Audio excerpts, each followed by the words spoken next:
evidence has Avi Loeb found of possible extraterrestrial intelligence? What's Oumuamua? What's on the floor of the Pacific Ocean? I'm Chris Daly, and I'm here with Ryan Gagner. Who bought the Conjuring House? And SUNY Albany launches Project X. What will they be studying? This is Headlines from the Beyond. So, hello, and welcome back to episode 3 in our series on Three Eye Atlas. We're going to start this one by talking a little bit about Avi Loeb's scientific philosophy. Last time we talked about sort of who he is, but I think it's important to understand his scientific philosophy because it's one that we really subscribe to as well. So he advocates for humility, and specifically for humility to learn and the courage to question widely accepted views, which means treating anomalies that you see seriously. And I think this is really important. I think it's actually the most important thing anybody can learn from him, outside of what Three Eye Atlas might be. But the problem with the majority of scientists is that they just don't do this. They don't have this ability to treat anomalies seriously. Instead, they go back to sort of what we already know. And you can see this in every field. And I mean, he's obviously talking about his field, astrobiology, astrophysics. He's talking about that, but you can see it in every single field out there. People just immediately take hypotheses that are unusual off the table. And we see it in our own field. And so the example that I tend to give with that is if we look at the Bering Strait theory of migration. For the longest time, everybody said, this is what happened. In fact, for the longest time, everybody said this out of Africa hypothesis. That's how the world was populated. Even when there was mountains or Mountains of examples, data. mountains of data to suggest otherwise. I think we can point to examples with that specifically of other anthropologists being treated a lot like Loeb is being treated right now around Three Eye Atlas. I always think of Ottavazio and Meadowcroft Rock Shelter, which is a site in Western Pennsylvania that doesn't line up with the dates for the Bering Strait theory, and people. And there's a bunch of those sites. There's so many, yeah. And South America, South America, Central America, they're all over, and these sites have been around for a long time. Well, obviously they've been around for a long time, but we've known about these sites for a long time, and even still, the question of whether or not the peopling of the Americas took place in a way that was different than just, well, the ice melted and people just ran right on through. Right. And really they would have had to, I mean, that's the thing is they were chasing animals. That's what we heard. Yeah, they were hunting and yes. chasing those They were animals. chasing them, really. Like, no one was stopping for a break. They just sprinted. It was full-on dead sprints from Alaska all the way down to South America. And we have the archaeological evidence. We also have cultural evidence. If you look at the diversity of cultures in, say, California, the timing doesn't line up. No. Nothing. Yeah. But we couldn't say that for the longest time. And so the same thing is true in astrophysics, that you're not allowed to say certain things. So, this is something that we really want to change for the study of all things paranormal, not just the study of what might be an interstellar comet or something else. So that's the first piece of Loeb's philosophy. The second piece, he believes that the search for extraterrestrial technological signatures should be systematic, transparent, and a validated scientific endeavor, rather than just relying on anecdotal evidence. And I love this because data is wonderful. We all love data. We love data.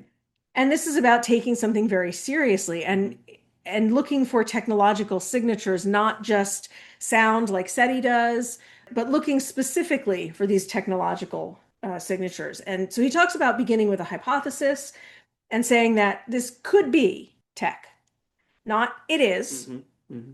And remember, we've talked about this before with Three Eye Atlas. He's not saying it is alien tech. He's saying that that's a hypothesis. It's a possibility. And if you don't put that possibility on the table, either for Three Eye Atlas or something else, if you don't put the possibility on the table, if you don't put the hypothesis out there, you will never prove that hypothesis.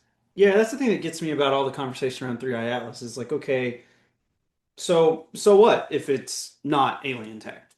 Can we not ask that question first? It feels to me, I'm very confused because it feels in a way as if the scientific establishment is sort of threatened by that possibility, Definitely. threatened by even Definitely. asking the question. And I don't get it. It seems somewhat paradoxical to me in the sense that like we send all these rovers out to Mars and wherever else, and we're trying to look for the building blocks of life or water for presumably to see whether or not something could have lived on these other planets. But when we start to say, okay, that thing that's moving really quickly through our solar system that came from outside of the solar system and is doing lots of weird things, suddenly if we ask if that's alien, then we're the crazy ones. And I don't, that seems paradoxical to me. I don't get it. And it also sort of provides fodder for conspiracy theories. Right. Yeah, exactly. Like if the scientific community could come out and just say, yeah, we asked that question and here's the reason, here's the data points for why we don't think it's alien tech. Right. They're not refuting what Loeb is saying. Instead, they're just saying, nah, he's wrong. No, he's just wrong. It's not alien tech. And he, when he puts together his posts, and he does this in Medium, if anyone's wondering, when he does this, he has a list of it's 12 or 13 things, and he provides data for each of these, saying that these are anomalous things. And he provides links to papers, and nobody is actually going through and saying, well, let's point by point look at what he says and refute it. Right. They're just saying, nope, he's wrong. And that to me makes you think automatically that there's some sort of government cover up. Something up. Yeah. And it doesn't need to be that way. Instead, we should be open, or maybe it does because that's what's going on. Maybe we're right in that, you know? So I think the idea that we need to keep that possibility open and then do some really validated work on it, I think is great. So finally, he operates under a hypothesis that just as we, humanity, has launched technological equipment into space, others out there may have done the same thing. That makes a lot of sense. There is a ton of junk orbiting our planet, and we put it there. There's a Tesla. There is a Tesla, which I learned in the process of researching for these episodes, and that's information that I think I could have lived without knowing. So there's lots of junk out there. It's pretty likely if you have another technologically advanced civilization who is creating tech and starting to put satellites in orbit, etc., they probably put some junk out there too. Unless we're the only ones who tend to pollute every space we're in, which may be possible, you know? But that means that it's pretty likely that we will run into some of this technological junk at some point.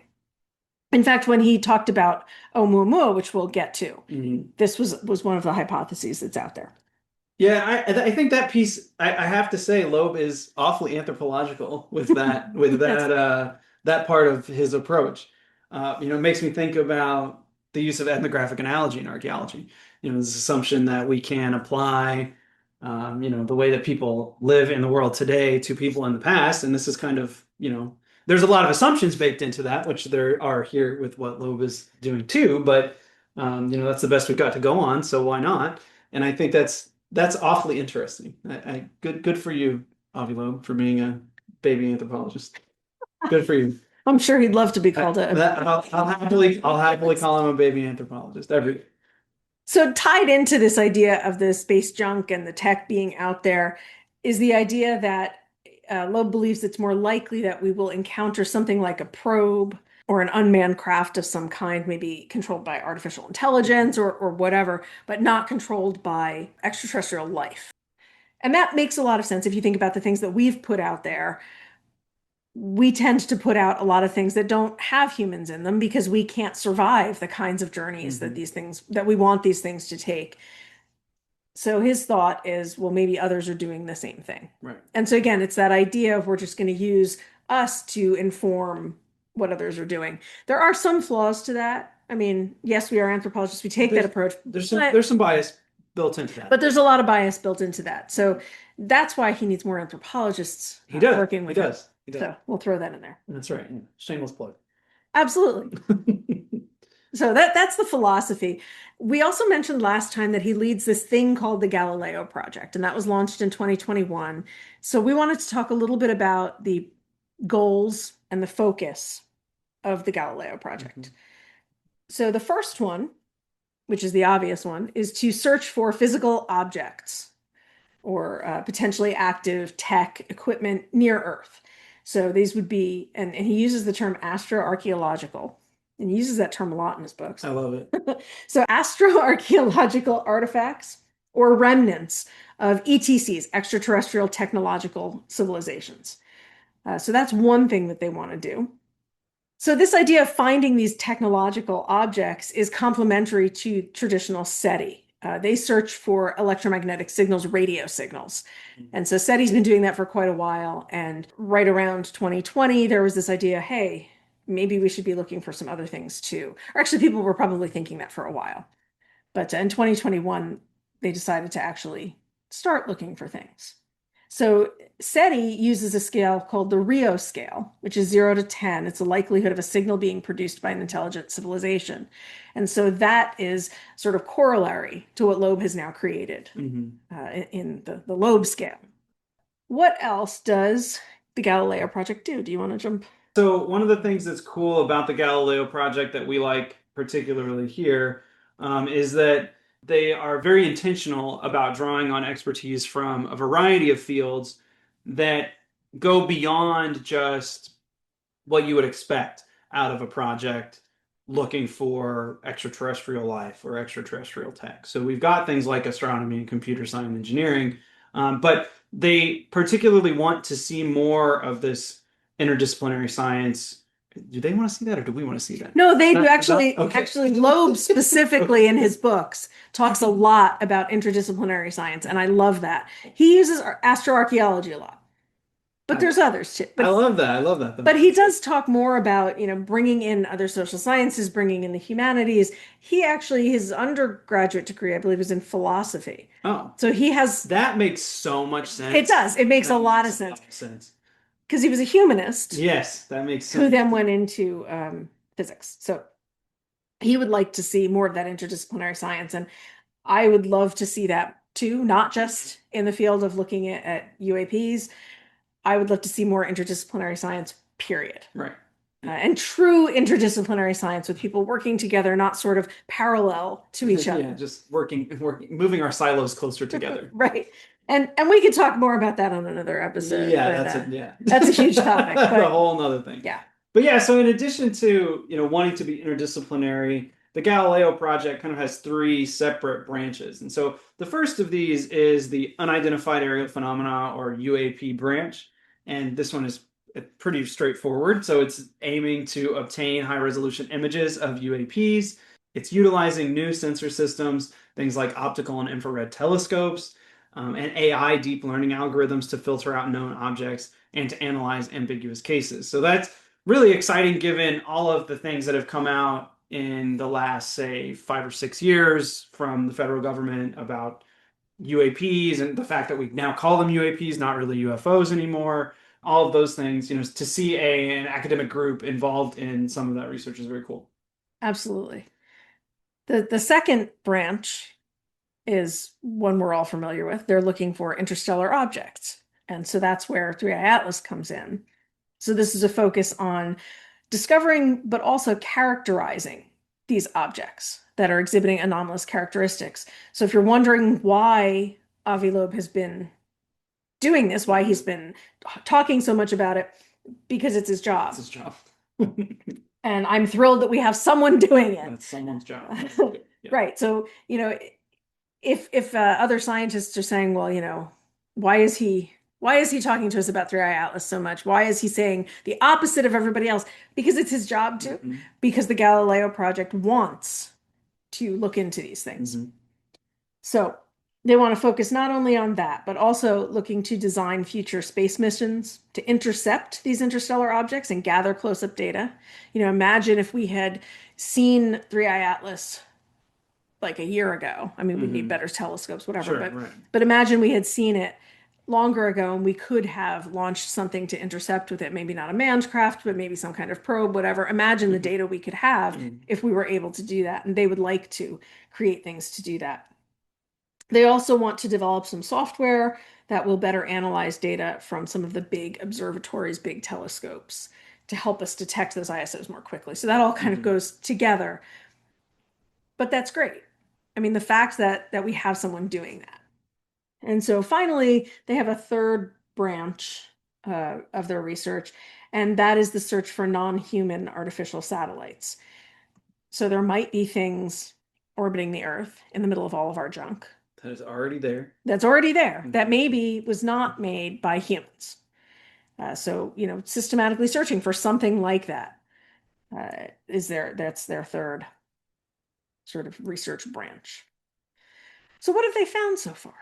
Yeah, so let's talk about a couple of examples of things that they found that one that you will probably be maybe somewhat familiar with, and then one that you maybe are less familiar with. So first, we'll start with One Eye Oumuamua, which is the first interstellar object that we ever saw, and that was sighted in 2017. And I love Avi Loeb's take on this. I think it's very interesting and somewhat controversial. And if you want to read about it, just to throw in Yes. his book Extraterrestrial from I forget exactly what year that was, but Extraterrestrial, Recent. it's recent. Mhm. Excellent, excellent book. Really talks about Oumuamua and really explains all of the different pieces of it. And so I highly, highly recommend it if you have an interest. Yeah, so Avi Loeb's hypothesis is that Oumuamua might have been an artificial thin solar sail or debris from some form of defunct extraterrestrial craft. Now, he doesn't just throw this out there just because it sounds cool and fun, but actually it's based on other projects that he's also involved in. So this thin solar sail design is something that's been proposed by the Breakthrough Starshot Initiative, which is something that was started by billionaire Yuri Milner and Stephen Hawking back in 2016. You may have heard of Stephen Hawking, I would imagine. I hope you I have. hope so. And Loeb actually serves on an advisory committee for the project. Well, he chairs And he it. chairs it, yeah. And so one of the goals of the goal of the Starshot Initiative is actually to create these small nanocrafts with light sails. So basically, these are crafts that have solar powered sails, or not solar powered sails, but solar sails that can collect solar energy and then power the craft to take them to other star systems. They would like to go initially to Proxima Centauri, which is our closest star system. And so he's not just saying, oh, well, Oumuamua just could be this thin solar sail, but actually that some of our, or some of his and his colleagues' plans are similar to that design. Right. And Caltech has actually started doing some of that work. That's crazy stuff. It is crazy, but it's Cool. It's cool stuff. fantastic. Yeah. So this would send these objects, and they're these tiny objects with these sails on them, all the way to Proxima B, which is the closest planet that we can make out in that system. And they would get there within 20 years and then send information back. So this is within our lifetimes Right. that we could actually have that kind of information. So that's really exciting stuff. So why exactly did Avi Loeb suggest that Oumuamua may have been a thin solar sail? Well, there's a couple of anomalies that he cited or that were cited about Oumuamua that he points to sort of support this hypothesis. So first is its shape. So it was highly elongated. It was about 10 times longer than it was wide, and it had a flattened shape that was also kind of suggestive of a solar sail. So it was tens of meters in size, but less than a millimeter thick, which is pretty wild to think about. It also, as our best friend 3i Atlas exhibits, it also had some evidence of non-gravitational acceleration. So what that means is that it deviated slightly from its predicted trajectory based on how it was moving through our solar system, and particularly as it flew away from the sun. And it also, like our friend 3i Atlas, lacked some examples of cometary activity, so it didn't exactly look like what we would expect of a typical comet. So the acceleration, for example, was not accompanied by outgassing or a tail, which we've talked a little bit about with 3i Atlas. And so Loeb thought perhaps that solar radiation pressure might have been the cause of that acceleration. And like Chris said, you can read all about Oumuamua in Loeb's book, Extraterrestrial. Now, Chris, you found another of their project's findings that was particularly interesting to you, and we learned a new word in the process. Oh, spherules. Spherules. Spherules, yes. So this is an interstellar meteor, and it's an interstellar meteor that crashed to Earth. And I believe it's near 100%. We know that it's interstellar. So everybody agrees that it is in fact an interstellar object. So they did all kinds of work trying to figure out where this thing landed. And this is really amazing to me because this is something that crashed into the middle of the Pacific Ocean. And they pinpointed where it landed to within 1 square kilometer. That is not a lot of space when you think about how big the Pacific Ocean is. Yeah, that's a lot of ocean. Yeah.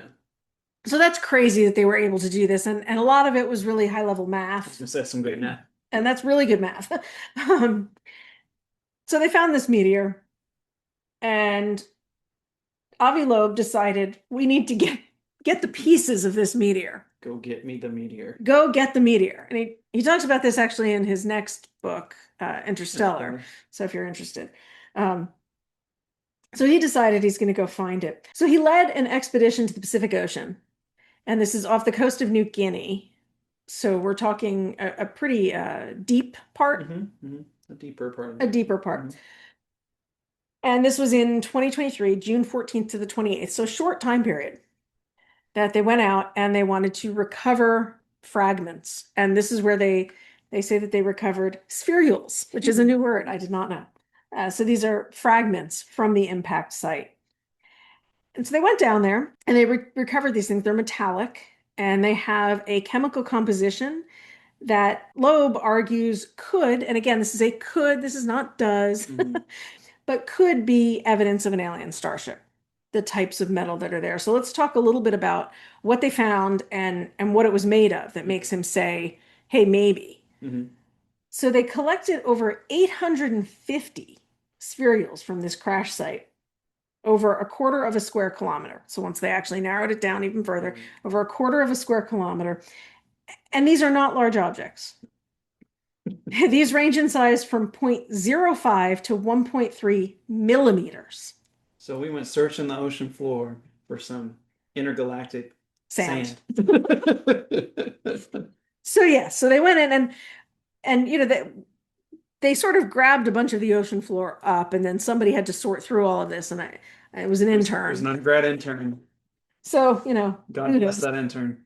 Now they've analyzed some of it. They're still in the process of analyzing more. The initial analysis, which I think they've actually done a little bit more than now, but the initial analysis had 57 of these things in it.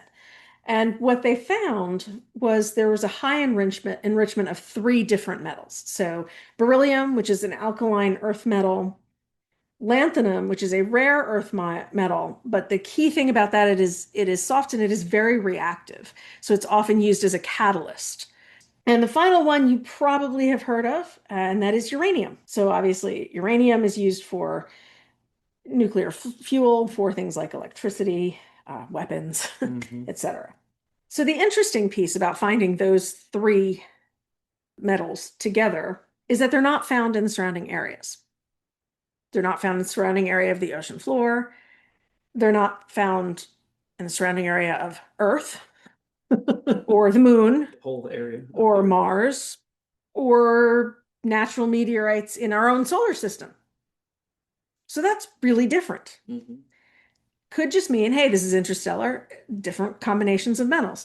What I find particularly interesting is the fact that you've got a catalyst and uranium. That makes me start to think about, were you powering something? So I find that really interesting. What others have said is this really tells us that this is probably something that originated in a molten situation. So a highly differentiated magma ocean, maybe on an exoplanet, that it tells us a little bit about where this thing came from. But I think you can pose the question of, was it part of some sort of alien tech as well? So I think there's a lot more to learn about that particular meteor as we move forward. So that's the update on 3i Atlas. And we really didn't talk about 3i Atlas this time, but I think this background information just tells you a little bit about why maybe you should listen to Avi Loeb a little bit. So what else is going on in the world of the paranormal? If you've been following the Conjuring House saga, it has only gotten more complicated this week. So if you recall, a couple of weeks ago, we learned that the mortgage or the bank note for the Conjuring House was bought by YouTuber Elton Castee. And we had to do a little bit of digging on that because we were like, what does that even mean? And we found out that he is essentially the bank at this point. So, Yeah, you can look at it the same way as if your bank sold your mortgage to somebody else. exactly. And so now he owns the debt. And that name may be familiar to some of you. He is the same guy who, with comedian Matt Rife, recently bought Ed and Lorraine Warren's house and museum. And so now he and his company are effectively becoming paranormal real estate magnates, but they own the mortgage. Meanwhile, Jason Hawes of Ghost Hunters fame is still raising money on his GoFundMe page with the goal of setting up an LLC and transferring management of the house over to Andrea Perrin, who is the oldest daughter of the family who experienced the case that became known as The Conjuring. To date, he's raised right around $318,000 of his $500,000 goal. Now, before yesterday, that was the whole story. Yesterday afternoon, news broke of a lawsuit that was filed last week before the Rhode Island Superior Court by Jacqueline Nunez's sister. Jacqueline Nunez is the owner of the house. And this gets really confusing. It's so confusing. So if you get lost, it's okay. We're lost too. Jacqueline Nunez's sister alleges that the home is actually being illegally sold to Jason Hawes because Nunez signed over a limited power of attorney to one of Hawes' associates, Julia DeMay, to complete the sale back before the auction was canceled in October. Okay, but Hawes' GoFundMe page still says he has not yet purchased it. Correct. So we just want to make it clear that it's not that we're getting the information wrong, it's that the information is different in different places. It is very weird. And so we even put together a whole timeline of the story today, folks, just so that we could make sure it made sense to us before we talked about it. Even more mysteriously, according to some reporting, there are additional defendants that are named in this filing that include a lawyer and law firm that have reportedly closed on the sale of the house to Jason Hawes. Right. So who is still collecting money on GoFundMe. Right. So that would mean that GoFundMe is wrong. But I'm not willing to just say, well, then GoFundMe must be wrong. Maybe some of this other information is incorrect because, AI exists too. And who knows what AI is creating on the internet. Yeah. Now, Jacqueline Nunez's sister claims in the filing essentially that she was not mentally competent enough to make this transfer to Jason Hawes, and that she had reportedly said on multiple occasions that she would never sell it to Jason Hawes. So we'll keep following this story as it continues to get more and more weird, but that's where we stand today. And in the world of academics seriously studying the paranormal, the University of Albany received an endowment to support what's called UAlbany ProjectX, which is a new academic collaboration headed by physicist Dr. Kevin Knuth, focused solely on advancing rigorous science in the study of UFOs and UAPs, which is a really exciting thing. I guess super cool. We love to see philanthropists coming in and endowing, studying cool, fun the paranormal. stuff. Cool, fun stuff. Yeah. I mean, this is what we advocate for, is that more researchers get involved in this kind of thing. So when you hear someone giving money to start something really cool, we love that. Mm-hmm. We encourage more people to do that because if you're not familiar with the grant world, it is really hard. Well, it's really hard to get any grants, period. Yes. But it's particularly hard to get grants to study anything that is considered paranormal or supernatural or just not... Even just fringe. Mm-hmm. Just not the normal research that's out there. Yep. So unless you're independently wealthy, which most academics are not... No. We require funding of some kind. Mm-hmm. And so to see a philanthropist do this, and we would encourage more of you, if there are philanthropists out there listening, to do so. Yes.